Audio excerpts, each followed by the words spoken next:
So this is the OoopusX OP.24, a brand new $49 IEM with a pretty clever trick. So instead of those tiny switches we get in some of the other IEMs that I've checked out, it's got an actual tuning dial, so you get two different sound signatures with just one twist away. So is this gimmick or real innovation? Let's check it out.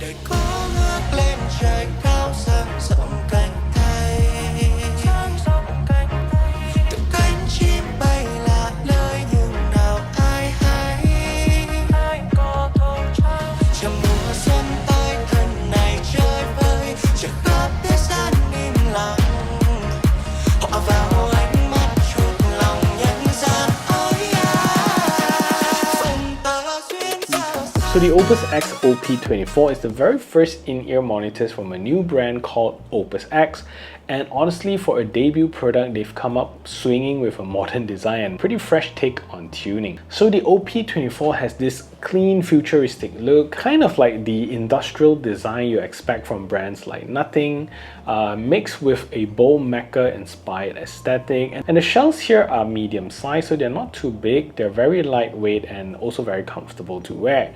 They sit very flush in my ears. Isolation here is pretty decent for an IEM style earbuds, and I didn't find any discomfort after using it for longer listening sessions. And inside you're getting two dynamic drivers with a silicone composite carbon fiber dome, plus 4 balanced armature in a 3-way crossover. And the stock cable here is a silver plated oxygen free copper one. It's fine, it works, but it really isn't that premium. So let's talk about this cool thing here. So the standout feature here is definitely this tuning dial. So instead of those dip switches that you need a tool for, sometimes I need to use like toothpicks or something to just tune it. All you gotta do is just twist this in one direction or the other. So in this case, I have to twist it like that.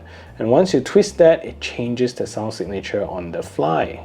So mode 1 does gives you a cleaner, tighter bass response with a mid-bass tuck. Mode 2 does add a little bit more warm, more body to the lower end and pushes vocals a little bit forward. The treble here stays mostly in the same plane for both modes, but the bass and mids shift enough that it feels like you're getting two flavors of sound depending on what you're listening to. And the best part is you can switch it while wearing them, although it's a little bit tight, which is also a good thing so you don't accidentally tune it, but it's still a very good feature to have. So the OP.24 comes in a price of $50 or around 220 ringgit, which is a fantastic introductory price for a pretty decent hitting pair of IEM. And if you find value in what you see, do consider subscribing to the channel and ring the notification bell. And if you want to buy these IEMs, do check out my links below. So how do they sound? Well, I've been listening to this for a couple of weeks and here's the breakdown. So when it comes to bass, in default mode, it's clean and tight. The sub bass does extend surprisingly well, and kick drums have punch without bleeding into the mids. Switch to the smoother mode and you immediately get that slightly warmer mid bass. So bass guitar sounds fuller, live tracks feels a little bit richer, and it does add a lot of body that a lot of people would enjoy.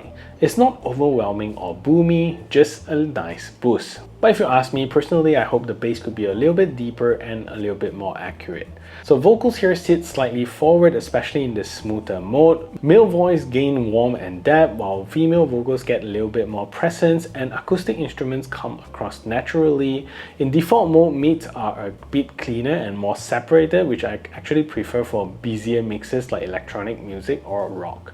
So the low treble is definitely pushed up. For some tracks it makes a detailed pop, cymbals are crisp and sharp and you get plenty of sparkle, but if you're sensitive to treble it can be a bit tiring, especially with brighter recording from the 80s or the 90s that already emphasize that region of frequency. Personally I found it engaging most of the time, but it might be too much for some listeners. The soundstage here is a little bit average for an IEM, maybe a tad bit wider than usual, but depth layering is very nice. The imaging here is also very precise, instruments are easily picked out, and there's also stable center image.